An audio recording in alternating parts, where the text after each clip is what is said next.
Mr. Murphey, or Murph as the students call him, is not only an exemplary teacher at the Nashville School of the Arts, he's also a Grammy-nominated music producer, songwriter, guitarist, and vocalist.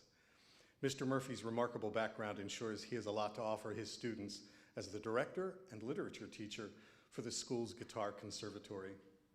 Mr. Murphy was born in Los Angeles and grew up in Austin, Texas, where he found a passion for music along with the help of his father, an American singer and songwriter, Michael Martin Murphey.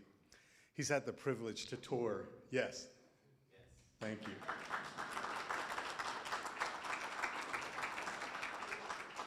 He's had the privilege to tour and work extensively with his father throughout his career. Mr. Murphey holds a bachelor's degree in creative writing and jazz composition from the College of Santa Fe and a master's degree in teaching and learning from Trevecca Nazarene. His inspiration to pursue teaching came from high school, when Ryan had the privilege of being taught by a cool teacher, Mr. Graffinino. He was an individual who used cool teaching techniques and approaches. Mr. Murphy's teacher, Mr. Graff, as he called him, opened up new perspectives and positively transformed his relationship with literature. His mentor had a passion for education and learning that nothing could take away, not even cancer. This approach and determination lit a spark that invigorated Murph to motivate others in the same way. It is evident that Mr. Ryan Murphey is doing just as he had hoped after being named Teacher of the Year at the Nashville School of the Arts in 2017. Ladies and gentlemen, yes. This is the first time in a long time, perhaps in the whole history of Jack Harvey, that someone outside of the state of Texas as Teacher of the Year has come to speak with us. So welcome back to Texas, Murph. Ladies and gentlemen, it gives me great pleasure to welcome Mr. Ryan Murphey. Please welcome him to the stage. Thank you.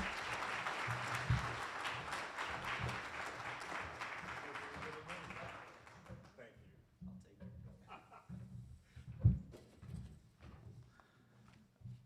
I'm usually not used to speaking for so long. JC said she wanted me to speak for 30 minutes, so I wrote a lot, but I have been cutting because I'm just used to coming up and singing a few songs, which I plan to do. But I did start reflecting a lot about my life as a teacher and what teachers have meant to me. So I wrote some stuff down, and I may read some of it, may read a lot of it. We'll see how it goes. Everyone is a teacher. Everyone is a student. We are always learning, always teaching. In a sense, we all have the same job, to teach and to learn. It may not be as evident on the surface, but if you look underneath every aspect of life, there's always that relationship. Everyone has a class now. Carlos Santana, Steve Martin, Margaret Atwood. Do they have teaching licenses? No. But everyone is a teacher, and everyone is a learner. And they really always have been. But we teachers with a license know that there's much more to just sharing information. We teachers work in a garden of stone, planning to improvise every day. It's the toughest job for the pay, but it's also the most rewarding job. It mainly comes without recognition. Days like this are really rare, and I treasure this so much. Thank you for having me here at the Jack Harvey event. I'm sure I'll learn a lot today as I share my journey in teaching and learning, and I hope you find some of it useful. The stone garden. As teachers, we are planters. My mom was a great gardener, always planting and planning. I helped and played, daydreaming of John Lennon, talking to Mom on the phone when I walked home or got off the bus. In second grade, I had a bad case of latchkey math, as she called me when I got home one day. And she decided she was going to teach me the times tables because I just wasn't getting it in second grade. So she taught me those, got me through it, and taught me tennis, passing on an old family tradition from Britain where they had their own tennis court in the backyard. Parents are great teachers, but they can also be bad ones. Perhaps it's because children are always listening very intently. But bad parents and bad teachers can teach us good things. If there is any good influence in our lives, Then we learn to know the difference between good and bad parenting, because mistakes are one of the best ways to learn. The difficult times I had with my stepfather's alcoholism taught me to be wary of excess. But it wasn't all bad. He was also a disciplined man, raised in military school, and he taught me to persevere when I was drawing and to throw a baseball harder, just to be tough. My mom was British and very strict about spelling and grammar, always wanting to edit my papers. Therefore, I'm an English teacher now. Dad taught me guitar and why nature and history are so important, as well as the power of a well-told story. My uncle introduced me to theater and how acting wasn't really acting, but actually becoming that person to inhabit as yourself. My grandma taught me to truly love films, and it has become the one hobby that I always turn to in darker days. My English granddad taught me golf and World War II battles, and Granddaddy Pink, Pinckney LaVarry Murphy. What he taught me was how to skip a rock, how to skip a stone, how to listen, and the importance of humility. Those are probably my greatest assets as a professional today. So Mom was a gardener, but I don't garden. I work in a garden of stone, skipping ideas across the waters of young minds, trying to help them sprout, grow, and hopefully someday start their own gardens of ideas. I had some great teachers in elementary and middle school. My first great teacher outside of my family was Mrs. Nix in 5th grade. It's funny how you can always remember the name of that teacher that inspired you. She taught me how to fail, and I still remember that. The entire year I had been doing all my work. I always did my work, but I kept waiting for her to tell me to turn it in. So I got my first F, and my mom was really freaking out. I never got an F before. I showed her all the work I had done, but never turned in. So we had a meeting with Miss Nix, and she said that she knew I had done all my work. She watched me do it, but she just wanted me to learn to speak up. I was painfully shy. I think that instance may be one of the only reasons I'm able to speak to you today, was because I learned how to speak up to Miss Nix. In middle school, I had a teacher who I don't remember her name, and I feel terrible about that.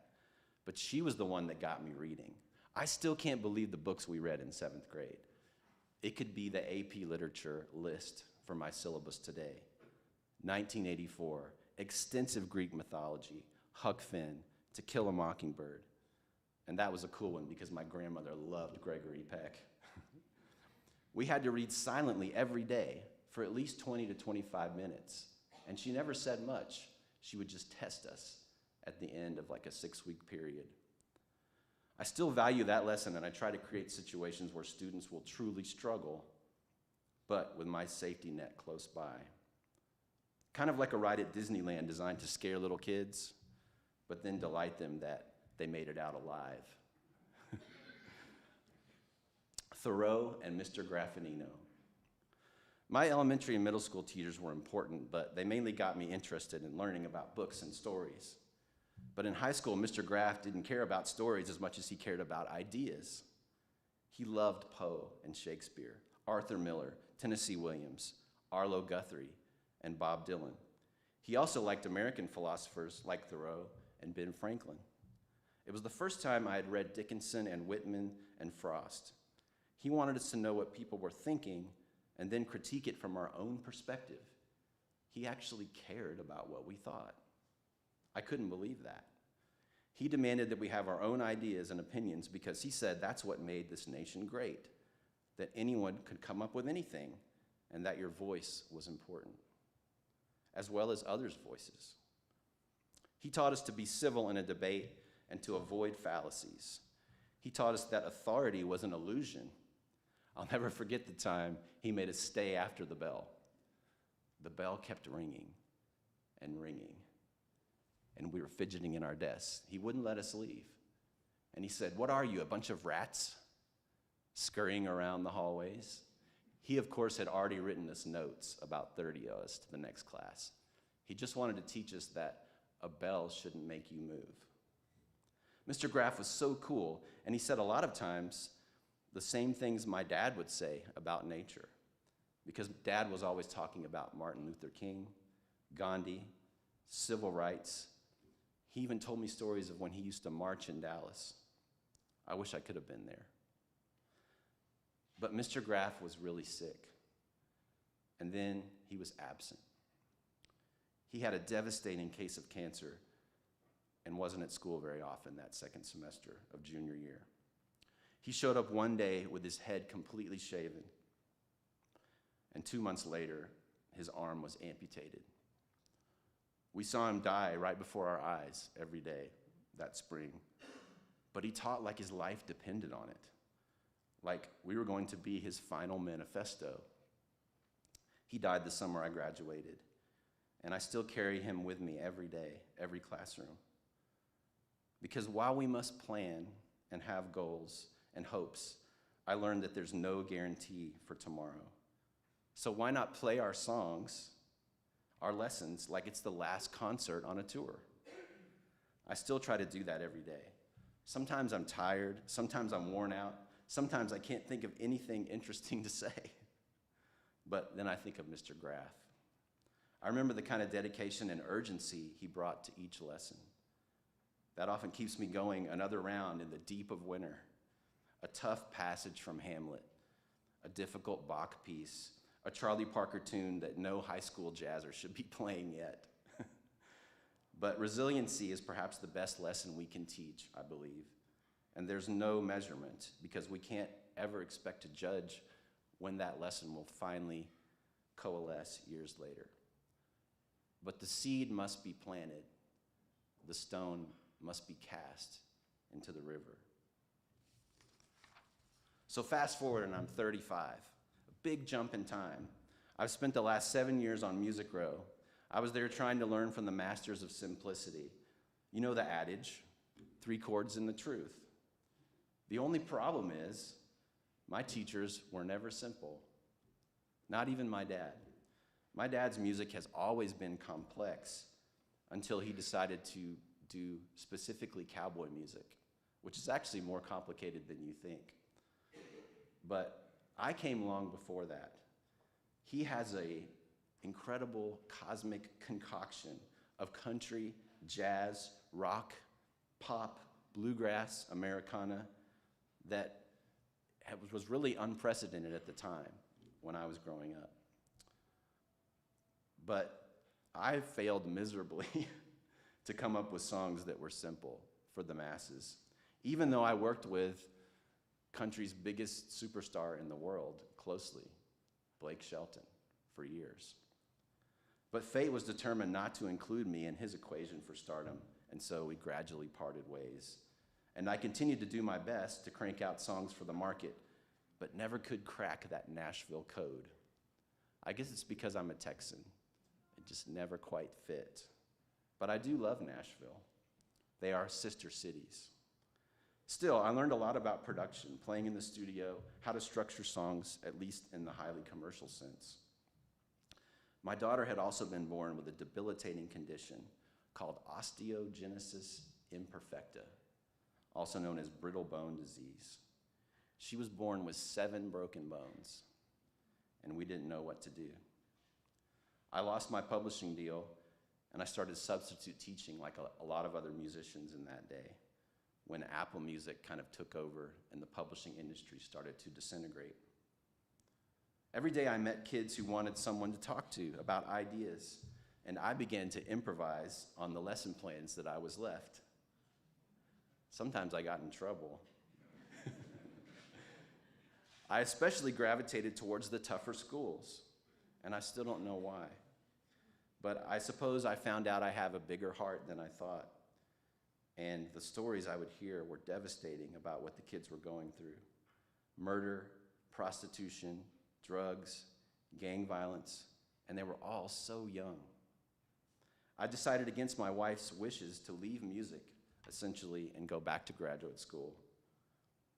After 2 years of working at Kinko's, subbing during the day, and going to school on the weekends, I finally got a job at Maplewood High School, the roughest school in Nashville. 92% African American, high rates of gang violence, poverty that was unfathomable. The school was dilapidated, dingy, with hallway fights twice a week, constant profanity, anger, guns going off in the parking lot, drug deals, and chaos all around. A sense of disparity that lingered in every word and look of the students and the teachers.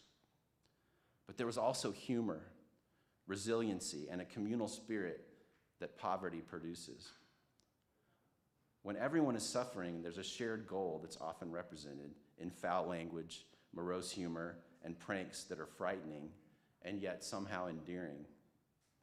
I was a fish out of water, country boy in the city, one of the few white teachers, and a target for failure from day one.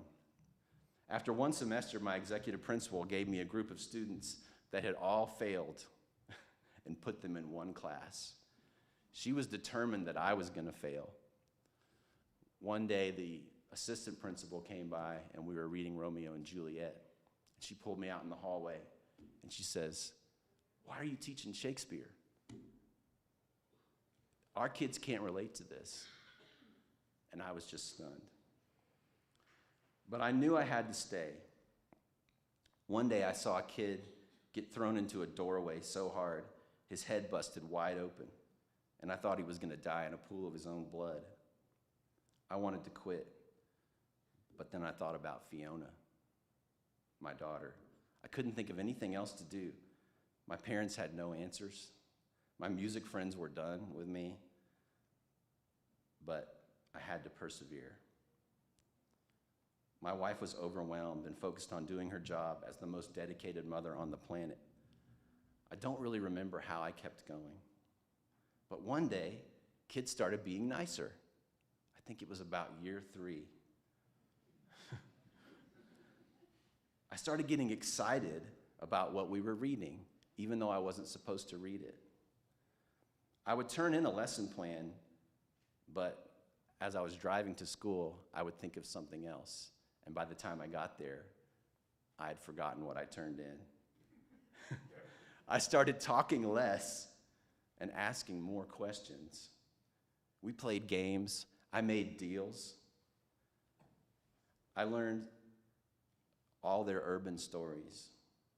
I told them stories of growing up in the country and riding horses. And then we read Hamlet. I was determined. I started realizing that Shakespeare was a lot like hip-hop, so flexible, wordy, referential, braggadocious, violent, heroic. And most of the time, it didn't matter if you got every word. We got excited about Romeo and Juliet from the gang perspective and the supernatural side of Macbeth, and Hamlet hooked the Harry Potter and Twilight fans. I started listening to more hip-hop and playing it as kids came in, but also playing Beethoven and Chopin. For every Shakespeare word I would learn, they would learn, I would learn an urban slang term. We had a trade. I realized that we were building empathy together. And I think if a kid thinks you care about their life, they will care about your lesson. I think this is true of any kid. It was then that the principals started changing their minds about me and gave me my first AP Lit class in 2008. That might have been what saved me. Suddenly I realized that there were plenty of kids who were brilliant there. They were just hidden in the mayhem of urban squalor. I realized that the only difference between my students and the students in an affluent neighborhood was just financial. The theory was supported even more when I started tutoring on the other side of town in Belmead for private school kids, where they paid me $70 an hour to pass the ACT. No wonder they got into better schools. This was nothing new to my black colleagues, but I thought I had discovered the secret to solving the world's problems. So for the next 7 years, I taught with a passionate obsession that can only be ascribed to Victor Frankenstein toiling in his lab. But the strain was too much, and the entropy of poverty is a vortex that will never be outlasted by a few idealists like myself, trying to transform the system from the front lines. Never was this more evident than when I met the smartest student I've ever known, perhaps the smartest human. His name was James Stone, and he was truly an anomaly. 6'6", 325, with a 30 ACT. He knew every Shakespeare play already. He could quote Keats, Whitman.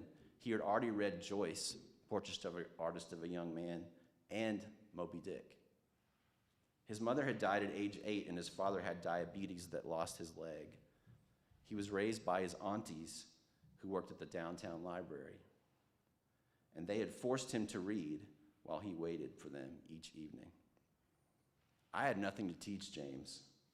Whenever he opened his mouth, his ideas were beyond anything I could come up with. I wondered if maybe the only difference between James and the kid who had just been arrested was reading, because he was forced to read. I still wonder. But his life had been altered by circumstance, just like mine had, coming to Maplewood. His hardships had somehow become his savior, just like me. But he was truly an outlier, and I knew that nothing I could ever do would make him any more special. Sure, I could water a few souls and help them perhaps get into a state school, but I would never make them competitive enough for Harvard or Vanderbilt. I used to talk to James about it, and he knew it too. He didn't want to go Ivy because of his younger brother, but he could have. That was right during the time in 2009 and 10 where Harvard was offering full-ride scholarships to disadvantaged students. He had it all: football, ACT, could have gone easy, but he didn't want to go private, didn't want to leave Tennessee. Around that time, he became the high school All-American in Tennessee, and he was recruited by Stanford, Auburn, even Saban brought him to Alabama. But he just didn't want to leave Tennessee.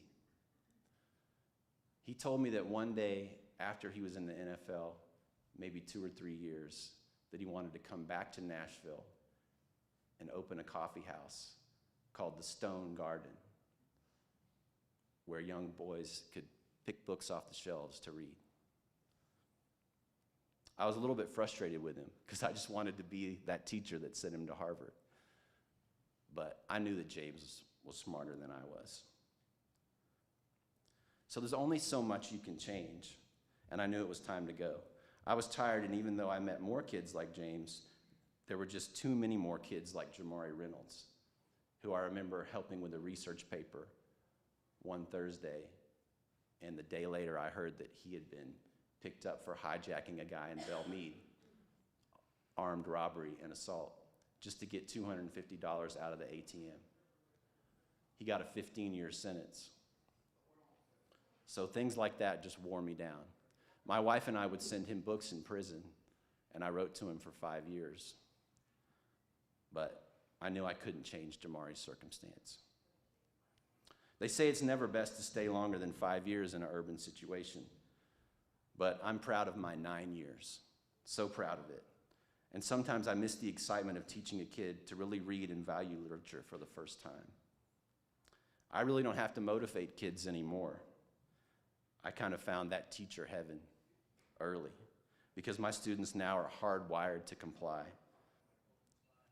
I always love seeing one of my former students from Maplewood because they know and I know that I probably never should have made it there. But the other day when I was waiting for the bus, my wife and I have been sharing a car lately. It was about 4:30, and I heard my name yelled down the street, "Murphy! Mr. Murphy!" So I look around. "Mr. Murphy, it's Frank, it's Jones." So he pulled up the car to the bus stop. I didn't remember him, but I remembered his face. He said, "Mr. Murphy, what are you doing out here? Can I give you a ride home?" And I said, "Sure." So I got in the car, and on the way home, Frank said, "We got to call Stone." So he called him up. And I learned that James had never opened that coffee house but now he's back in Nashville after playing with Atlanta and Tampa Bay, and he's the head football coach at Hillsborough High School, teaching history. There's a perfect world somewhere where James and I are both high school teachers, and we make $500,000 a year. And the NFL players make 60, because everyone just really wants to read books and talk about films instead of watching the players get brutalized on the field. But you know, James and I love football too, and that's something that bonded us. And as James would say, you know, Murph, that's the folly of mankind. I like to believe that James and I would choose the same kind of rock to skip. So around the time I was getting burned out by Maplewood, I had a bug bite me on a phone call from my dad. He said he wanted to make a bluegrass record. And I said, a bluegrass record? He said, yeah, it makes sense. I've always written bluegrass songs. Caroline and the Pines. He reminded me that he was one of the first artists to use a banjo on a pop song. And I said, yeah, you know, that's right. And he said, you remember that song by the Monkees, What Am I Doing Hanging Around? I wrote that. It's kind of a bluegrass song. And I was like, yeah, that's right. So he convinced me to come back into the studio and make this album with some of the greatest pickers in the world. And that's when we were nominated for the Grammy. And I also was the Texas Music Producer of the Year. So music started to creep its way back in, and in 2015, I interviewed at the Nashville School of the Arts, and I got the job. It was tough to leave Maplewood. I thought that was gonna be my life's mission, to just help more kids like James and Jamari. But music was too powerful for me. So I came back and started teaching AP Lang to a room full of James Stones. But instead, they had everything that James didn't have. Upper class incomes and parents who were always there. But it was still difficult because I learned that kids in affluent neighborhoods also have a lot of issues. One of my best friends told me that wherever you go, kids will still have problems. And he was right, because a lot of the kids I work with now suffer from things like eating disorders, panic attacks, debilitating insecurity, pressures from going to higher level schools. So I created a community of artists to give them a little break from all of that. We started working on poems, songs, writing screenplays, and I would start sharing my music with them. And then one day, I'll never forget this. My old buddy, Doc Satterwhite, who was the guitar instructor, stopped me in the hallway. This was about 3 years ago. And he said, Murph, I think it's time for me to go. I've been teaching guitar here for 35 years. And I said, okay, Doc. He said, I want you to do it. But don't tell anybody, because I don't want to get in trouble for retiring early.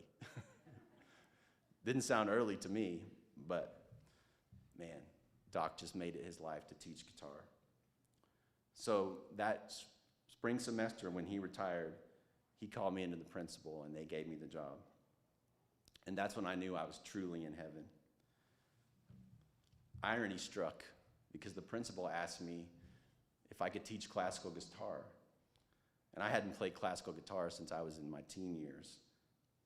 So during the pandemic, I got out all my classical books, got back into Bach, Targa, and Carcassi. And over Zoom calls, since I couldn't see my dad, I started teaching him classical guitar. It's the most amazing experience of my life. I don't think I've ever talked to my dad so much as I did during the pandemic. And I think we're a lot closer because of it. Adversity breeds greatness. And then we were back to school, but only on Zoom. Enjoying family time, but also seeing kids suffer. Kids that were the best in my class suddenly had been called to Vanderbilt, psychiatric, and their grades were dropping. I truly don't know what the future is going to be, but we just keep going. Now that we're back in school, it's a whole different world. I don't think about Maplewood too much, but every now and then, I'll think about James, and I'll think about Jamari, wondering where they are. I think next fall I'm going to go see a game. Maybe James and I can talk about some literature. I think every ripple we cast goes out into a lake, and our stones become another ripple. And when those ripples become another, they expand our consciousness. I think that's the lesson my granddad was trying to teach me. It wasn't about how to throw a rock. It was about how to make a wave in the universe, and how those waves make more waves, and we all become ripples in the vast lake of time. Every teacher casts a stone into the pond, and that lake feeds a river that eventually irrigates a garden of ideas, a birthplace of thoughts that cycle back each day. I think the best lesson plan is one that is reactive, like those ripples. Because you can choose a good stone, set it down on the water just right with a perfect flick of the wrist, but you never know how many waves it'll make. I think teaching at its best, life at its best, is just that. An idea thrown into a lake of ideas that will either make ripples or more ideas or die after a few skips. My granddad said that if you could have 5 skips, it was a good day. And that if you jumped the rock all the way across the lake, well, that was even better. I've had some good skips and some bad skips, but my stone garden keeps growing, and sometimes it circles back. I now realize that we are all students, and we are all teachers, whether in title or not. My thinking is, when you answer a question, ask another question. When you ask a question, leave room for a multitude of answers. If you make a mistake, make another one until you find a mistake that works. Every day is another chance to skip a stone all the way across the lake. I wrote this song for my first teacher, my granddaddy Pink.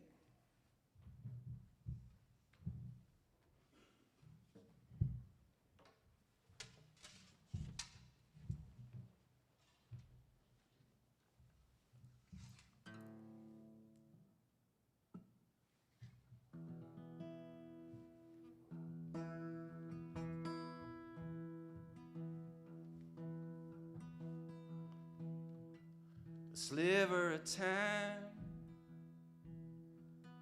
falling away, rippling by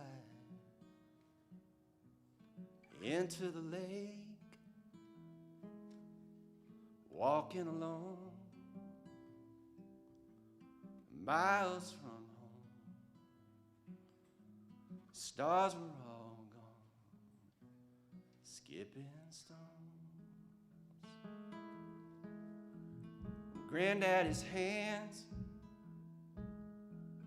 wrinkled and brown, memories past. We used to go down, walking alone, miles from home. The stars were all gone, skipping stones. He said you'll never know what you'll be until you're grown, and then you'll see you're just a sliver of time falling away, rippling by into the lake, walking alone, miles from home. Stars are all gone, skipping stones. We're just walking along, miles from home, till the stars are all gone, skipping stones.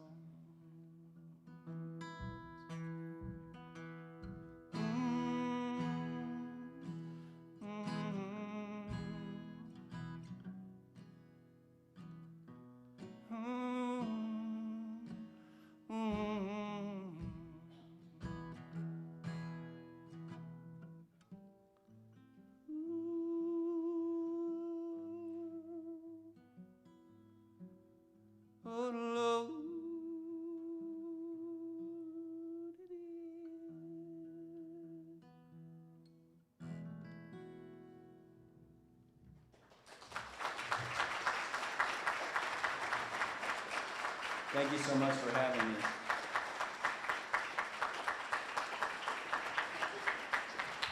Thank you. Oh, y'all are so kind.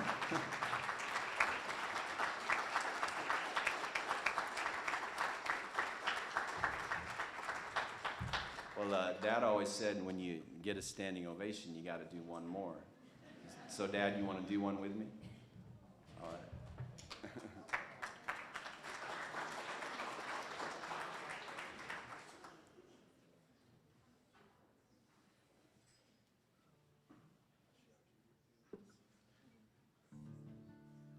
So I just wanted to share one of the tunes we wrote over that pandemic on the Zoom.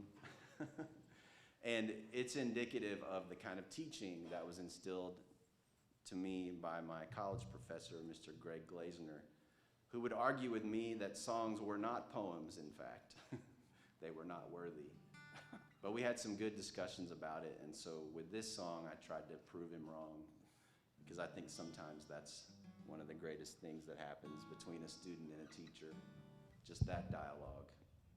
So this is a song from that album that we wrote, and it's the title song, and we're gonna do it for you, hopefully get through it, because we're still memorizing it.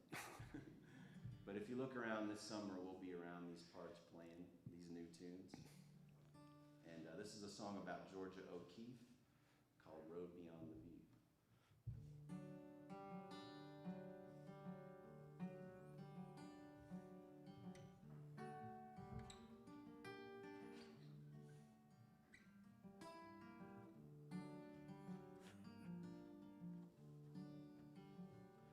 Flowers in the nursery, ram's head floating back, dead roses for Anita, floating mountains in the sky, one for Arthur and Lavender, nursery of bones, petals in the desert, palette of stones, apples from a broken tree, skulls in the clouds, green simplicity, unspoken doubts, underlined purple chaos, screaming red from above, and this from eternity, dead letters, broken love, road beyond the view, far away nearby, chase a red clay moon into the wild-eyed night.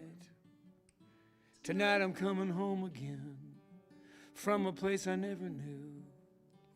Black Mesa in a dark wind on the road beyond the view.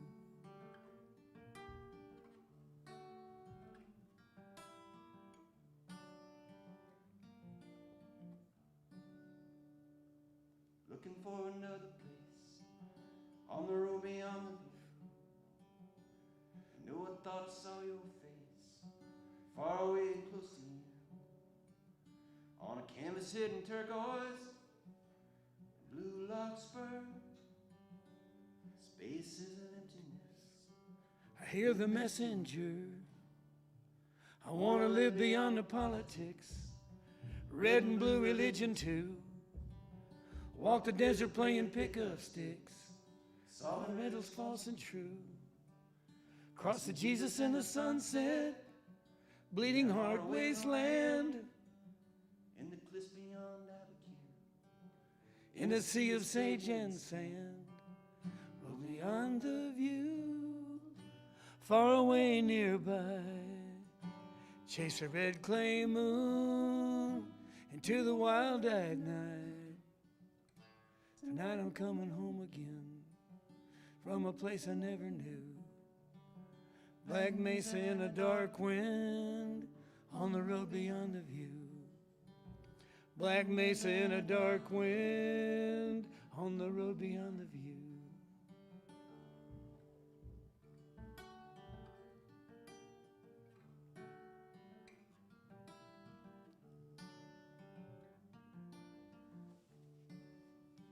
Thanks, Georgia.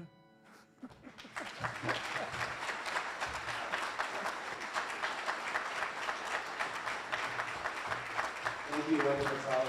Thank you, Jack Harvey, on the leads.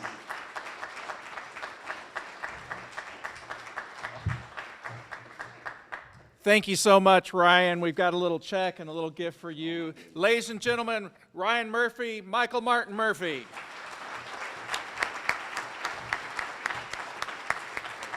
Thank you so much. Great job. Awesome job. Well, I'm Todd Allen Farmer, president of Weatherford College. In just a few moments, we are going to honor each of our Jack Harvey Fellows. I've got the greatest job on earth and get to participate in many wonderful events, but I can tell you, there is nothing that I enjoy any more than honoring teachers. You're the salt of the earth. Teaching is the one profession that instructs all others. You're the ones that make a difference in our lives, in the lives of our children, and through them, you make this world a much better place. We at Weatherford College are very proud to honor the very best of our highly valued K-12 partner teachers. The good work that you do builds the solid educational foundation that leads to student success both in college and in life. Weatherford College is adding additional bachelor's degrees, adding new sports, improving faculty and staff wages, and building new academic facilities, all of which is designed to enhance teaching and learning. Thank you for all that you do. I am both humbled and honored to be in your presence. And with the deepest sincerity, I say thank you. At this time, I would invite Vice President Brent Baker to the podium to honor each of our Jack Harvey Fellows.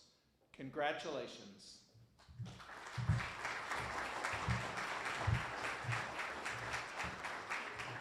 Thank you, President Farmer. It is a great honor and privilege to be a part of this again. And it gave me an idea, since we have Ryan's Taylor guitar over here, before you get your trophy, you have to come up and sing an original song, each teacher.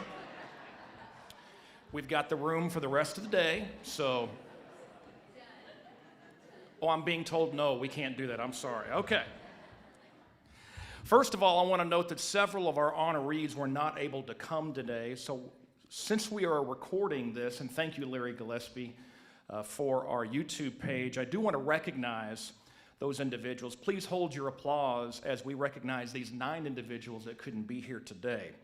Jennifer Peak from the Alvord ISD, Isaac Bradley from the Birdville ISD, Courtney Lindsay from the Burleson ISD, Brittany Robertson from the Garner ISD, Tanya Landtrip from the Gordon ISD, from Grace Christian Academy, Marcel Otenhausen, from Lakeside Baptist Academy, Sandra McMahon, Jessica Mallory from the Strawn ISD, and from Trinity Christian Academy, Candace Gables. Please join me in recognizing these exemplary teachers.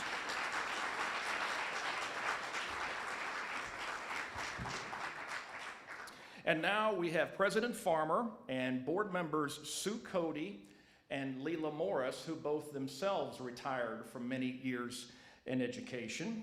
They're joining us at the front to present our Jack Harvey Academy Awards. Now, honorees We'll be presenting the awards in alphabetical order according to district. As your time approaches, please make your way over to the right side of the room, over here, and on the east wall. And when I call your name, please step forward to receive your award and make your way across the front, in front of the stage here, and then walk to the back of the room along the left side of the room. And then you would go immediately to the foyer where Crystal Worley is there. She's our Director of Public Relations, and she will take your photo.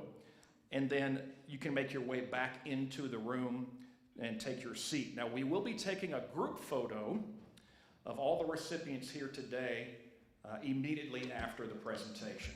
Okay, are you ready? All right.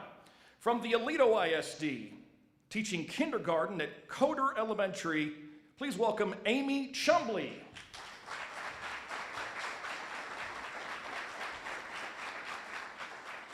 Mrs. Chumbley serves as a team lead and on a daily basis uses her instructional expertise to serve students in exemplary manner. She's a teacher leader on her campus. You can go ahead and continue to move. Thank you. Across Aledo ISD. She is recognized as an outstanding mentor for new teachers in the profession. Her classroom is always exciting, fun, and challenging as she pushes her students each day to be their best. From the Azle ISD at Azle Elementary, teaching English, language arts, and reading to the 5th grade, Callie Roy.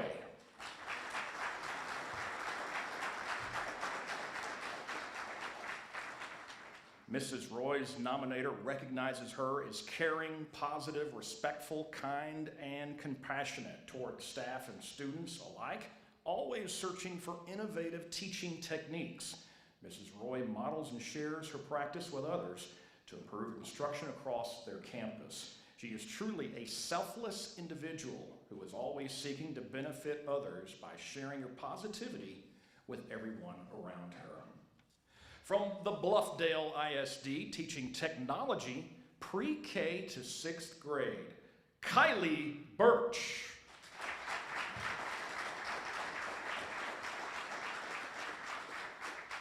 Her nominator said that in her first year in this position, Ms. Birch has greatly improved the CTE and technology application program, including starting a drone certification class, and led in the implementation of their one-to-one computer program this fall. Her dedication to her students, the district, and her profession have driven all of Bluffdale ISD to improve. From the Bowie ISD, Bowie Intermediate, Addie Enlow.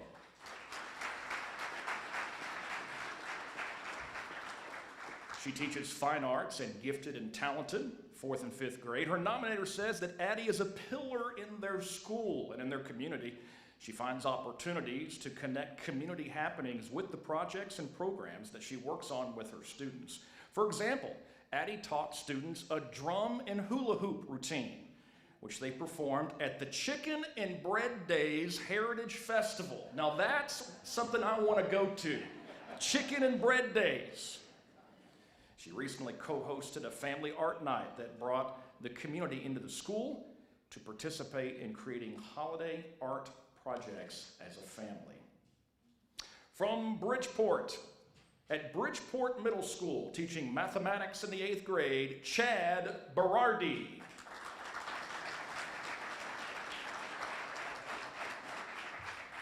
Mr. Berardi is called an exceptional teacher leader. He leads by example in serving their math department and mentoring new teachers.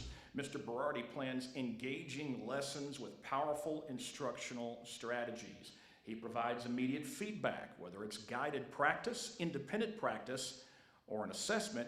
He moves through the room and evaluates student progress with fidelity. From the Brock ISD at Brock High School, biology, 9th and 10th grade, Carla Taylor.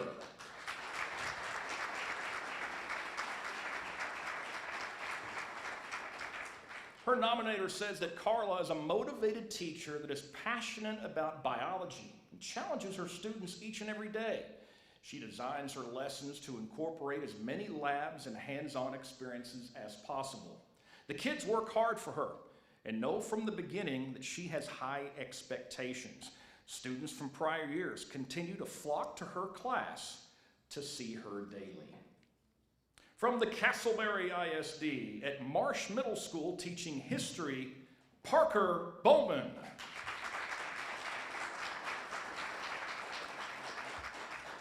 Mr. Bowman's nominator says it's easy to go on about his leadership skills, knowledge of history, genuine care for his students, and the enthusiasm he brings to learning.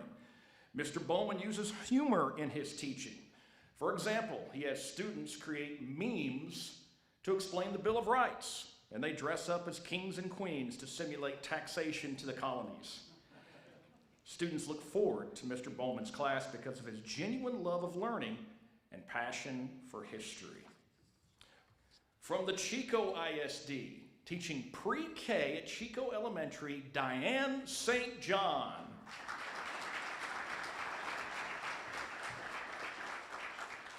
Mrs. St. John is called a consummate professional.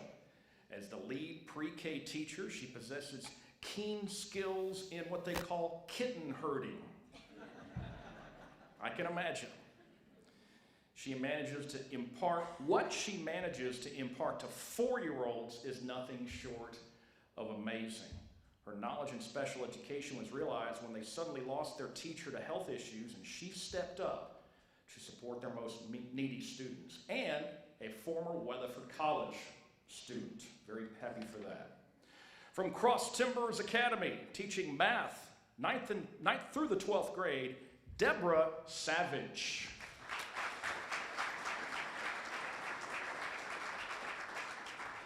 Ms. Savage's nominator recommends her for this award because she has given many years to teaching science and math to secondary students. She completed what she believed would be her final year before retirement in the spring of 21. However, to help with the teacher shortage, she put her own retirement plans aside, God bless you, and agreed to return for another year. She's the first one arrived to school every day. She works hard for her kids and still thinks of the kids and their needs first. From the Decatur ISD, the STEM Academy at Ennis Elementary, Michelle Foreman.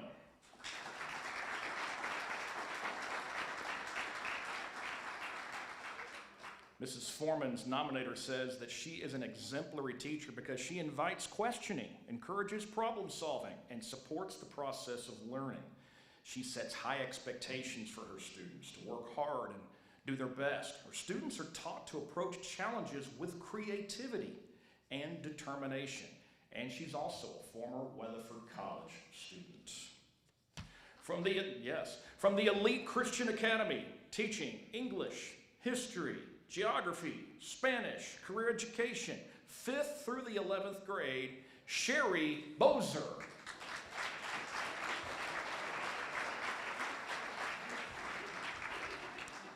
Her nominator says that Mrs. Bozer is dedicated to her students and builds meaningful relationships that last for years. She spends countless hours planning engaging and in-depth lessons that come to life in her classroom. Mrs. Bozer has a truly unparalleled passion for education. From Granbury ISD, Granbury Middle School, English, 8th grade, Angie Leisure.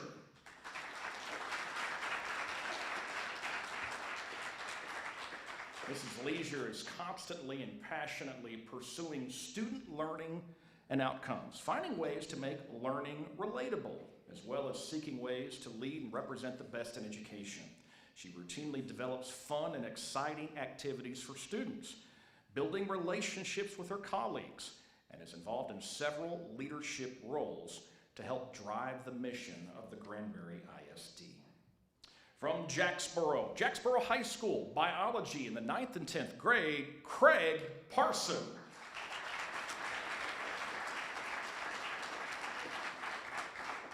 Mr. Parson is not only a teacher, he's a mentor.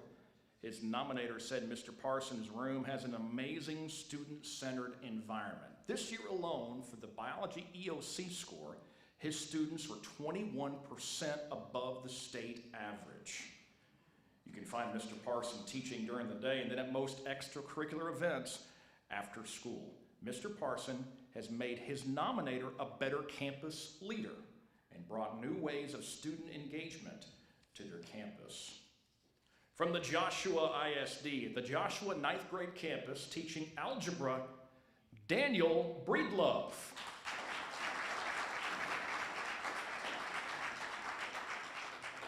Daniel's nominator says he's an exemplary teacher who's committed to the success of all students. His passion for teaching is evident through his personal mission to help students understand and problem solve. He strives to teach responsibility and the importance of a hard work ethic. From Lipan, teaching English and language arts and reading in 7th and 8th grade, Amber Freeman.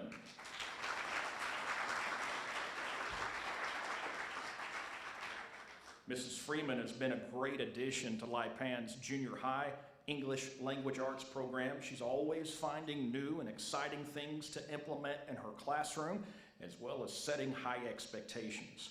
Her caring personality is one that creates relationships and a sense of community amongst her students, and a former Weatherford College student. Another former Weatherford College student from the Millsap ISD and Millsap High, teaching English, Rachel Stoll.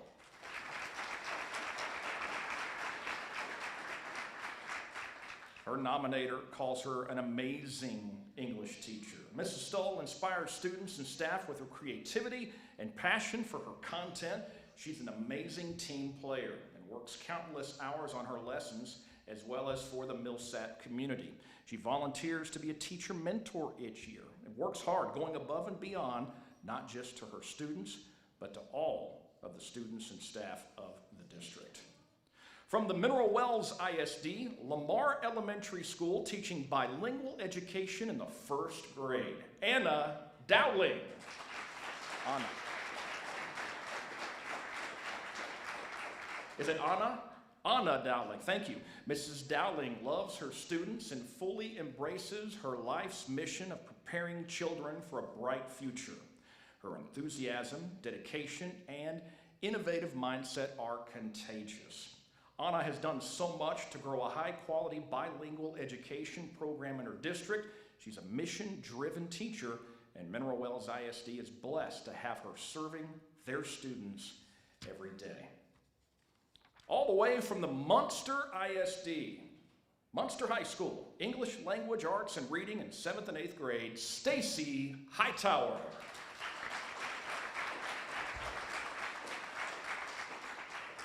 Her nominator says that Mrs. Hightower is an exemplary teacher because she provides her students with great instruction daily, differentiating her lessons and activities to engage students in her content area.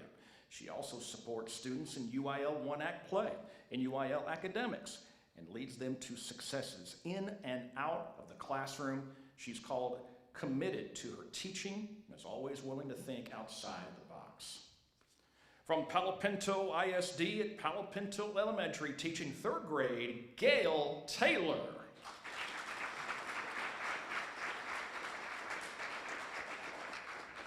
Mrs. Taylor is an exemplary teacher and is an immense asset to Palo Pinto Elementary. She is caring, confident, and constantly working on new, innovative ways of teaching and connecting with her students. Mrs. Taylor spends her time helping students be successful in achieving their goals of UIL events, Battle of the Books, and the Spelling Bee. The learning culture established in her classroom clearly defines the level of expectation that she has for each of her students. From Paradise ISD, from Paradise High, teaching Algebra 1 to the 9th grade, Neil Wagner.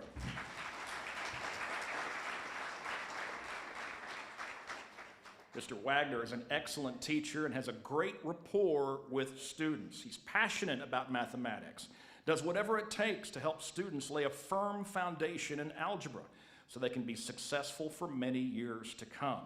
He often has students in his classroom before school, and he stays late most days after school helping students. Also a UIL academic coach, the first to volunteer when something is needed. From the Peaster ISD at Peaster High School, teaching pre-AP honors biology and biology in the 9th grade, Kristen Alexic.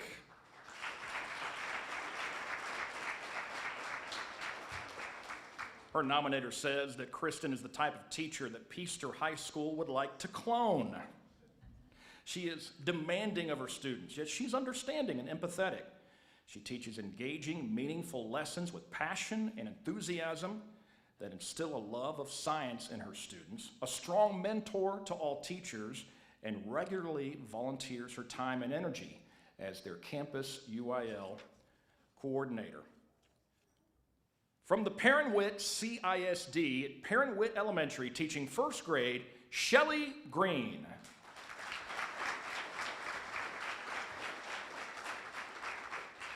Her nominator says that Mrs. Greene is an exemplary teacher because of her sincere, caring nature and her willingness to do whatever it takes so that her students are successful. This year has truly been a challenge with the sheer number of students who have enrolled. She has been willing to adjust her schedule, accept more responsibility while keeping a positive attitude and a smile on her face. Their school is thankful for Mrs. Greene's service. From Poolville Elementary School to be exact, teaching kindergarten, Lori Cheslock.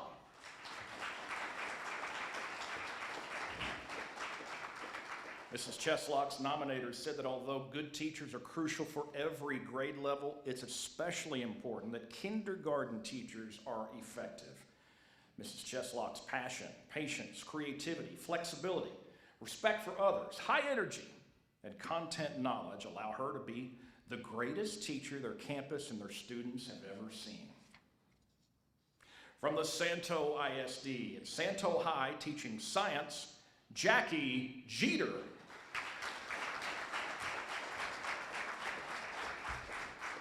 Her nominator says that Mrs. Jeter is an exemplary teacher simply because she has a heart for kids and a gift for teaching. She meets students where they are, regardless of their label, level, or circumstance. She has the unique ability to build relationships with her students while holding them accountable. Students like to go to Mrs. Jeter's class, and she was born to be a teacher. From the Springtown ISD at Reno Elementary School, teaching English as a second language in kindergarten, Mary Francis.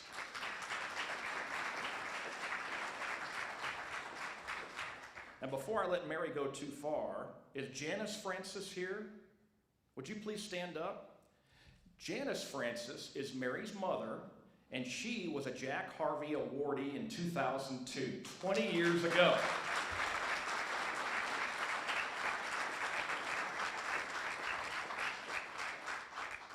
Mary Francis, nominator, says she's a phenomenal kindergarten teacher. The instruction in her room is intentional and methodical each day. Every student is challenged to reach their individual potential, and Ms. Francis offers support so that all students grow academically.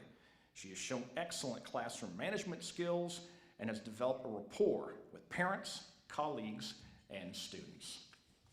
From Stephenville High School, teaching AP Physics in the 11th and 12th grade, Brian Sauge.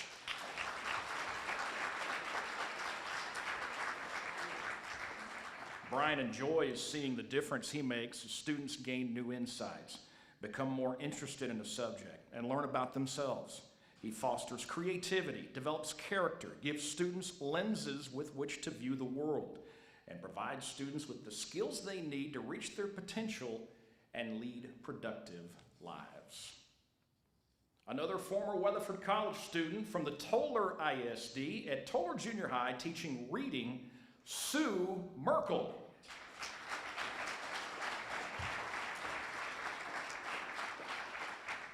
Mrs. Merkel has a work ethic that is second to none. She not only prepares relevant and engaging lessons that challenge all her students, she genuinely cares for everyone that walks into her class.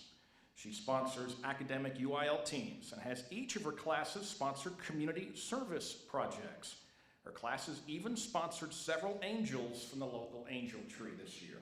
Her positive energy radiates to all around her. From Victory Christian Academy, teaching math in the 8th through the 12th grades, Arian Lee.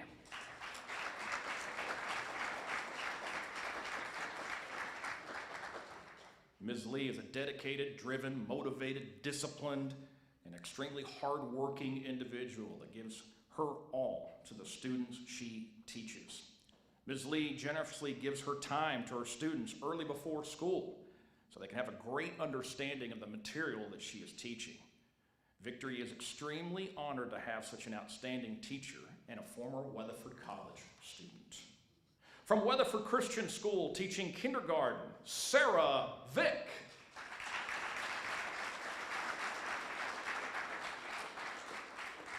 Her nominator identifies Sarah as an outstanding educator. She is beloved by students and parents alike. With the smaller classroom sizes, she's able to work one-on-one with every child each day. She has made an incredible impact on her students, which in turn impacts their families and the world around them. From the Weatherford ISD at Mary Martin Elementary, teaching English language, arts, and reading in the 4th grade, Christy Davis.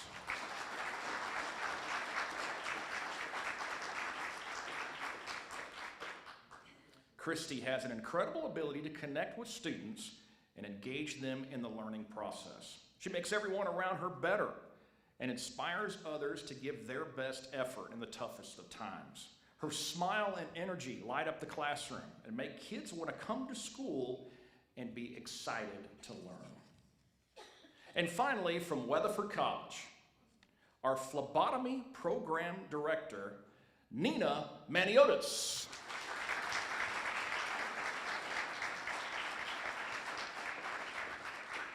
Nina was chosen as the 2021 Faculty Member of the Year based on nominations from students and colleagues and the vote of the Weatherford College faculty. She was honored for being a warm, caring, and exemplary teacher and for her commitment to serving her academic colleagues and the college as a whole. One more hand for the incredible class of the Jack Harvey Academy.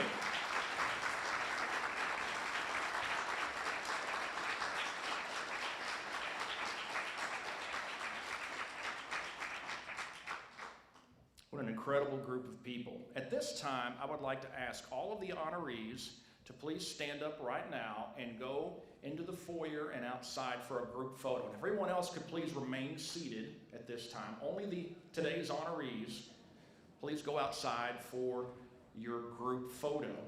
I do want to call attention to one thing. In your program, I believe it's on the back page, if I'm not mistaken.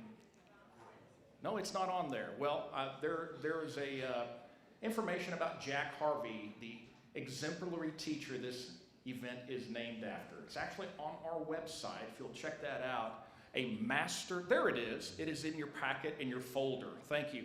So you honorees, look in your folder. There's information about Jack Harvey, who this event is named after.